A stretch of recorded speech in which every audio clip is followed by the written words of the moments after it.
السلام علیکم ورحمۃ اللہ وبرکاتہ۔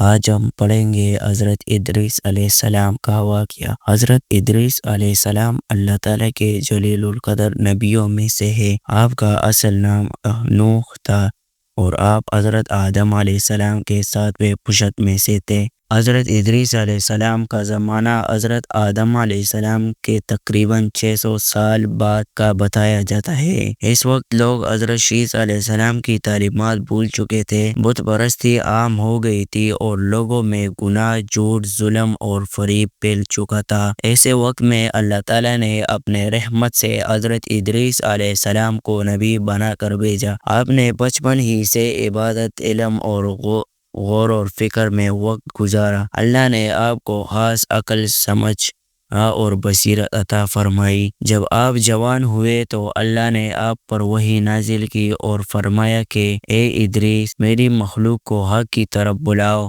انہیں توحید سکھاؤ، نیکی کا حکم دو اور برائی سے روکو۔ حضرت ادریس علیہ السلام نے اپنی قوم میں اللہ کا پیغام پھیلانا شروع کیا۔ آپ نے لوگوں سے کہا، اے لوگو، ایک اللہ کی عبادت کرو جو تمہیں پیدا کرنے والا ہے۔ تمہاری زندگی اور موت اسی کے اختیار میں ہے۔ آپ نے لوگوں کو صبر، شکر، انصاف اور عبادت کی تعلیم دی، لیکن زیادہ تر لوگوں نے آپ کی بات نہیں مانی۔ جو لوگ ایمان لائے ان کے ساتھ آپ نے ایک چھوٹی سی نیک جماعت بنائی اور انہیں اللہ کے احکام سکھائے۔ حضرت ادریس علیہ السلام ہمیشہ فرماتے تھے، نیک عمل کبھی ضائع نہیں ہوتا، چاہے چھوٹا ہی کیوں نہ ہو۔ اللہ پر ایمان رکھو اور برے لوگوں سے دوستی نہ کرو۔ روایات میں آتا ہے کہ حضرت ادریس علیہ السلام نے سب سے پہلے کپڑا سینا شروع کیا۔ اس سے پہلے لوگ جانوروں کی کالوں سے اپنے جسم ڈھانپتے تھے۔ آپ نے سوئی اور دھاگے کا استعمال سکھایا اور لوگوں کو بتایا کہ محنت سے رزق کمانا عبادت ہے۔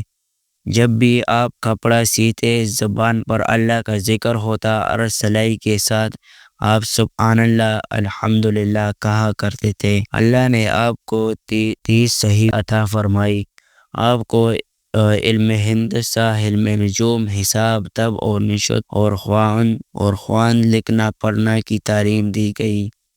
آپ پہلے نبی تھے جنہوں نے قلم سے لکھنا شروع کیا، اس لیے آپ کو ادریس کہا گیا، جو عربی لفظ درس پڑھنا سے نکلا ہے۔ آپ کے زمانے میں کچھ ظالم قومیں نبی کے ماننے والوں پر ظلم کرتی تھی۔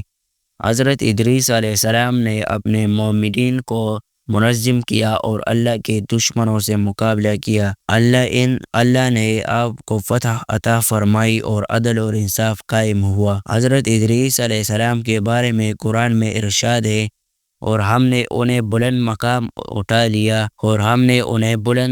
پر اٹھا لیا۔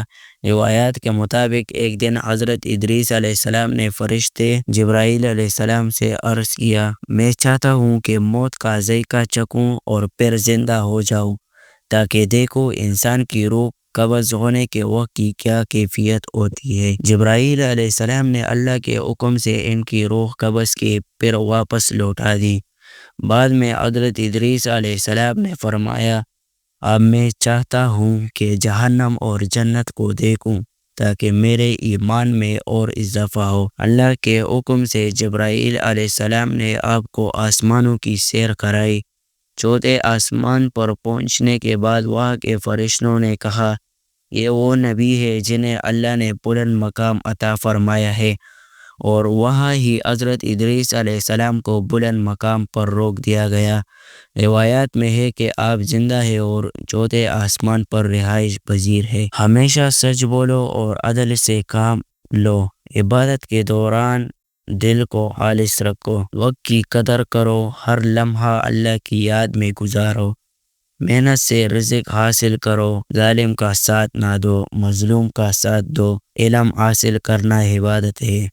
حضرت ادریس علیہ السلام کی زندگی سے ہمیں یہ سبق ملتا ہے کہ علم اور محنت سے انسان عزت پاتا ہے۔ جو اللہ کی راہ پر قائم رہتا ہے وہ کبھی تنہا نہیں رہتا۔ صبر، عبادت، انصاف اور نیکی ہمیشہ کامیابی لاتے ہیں۔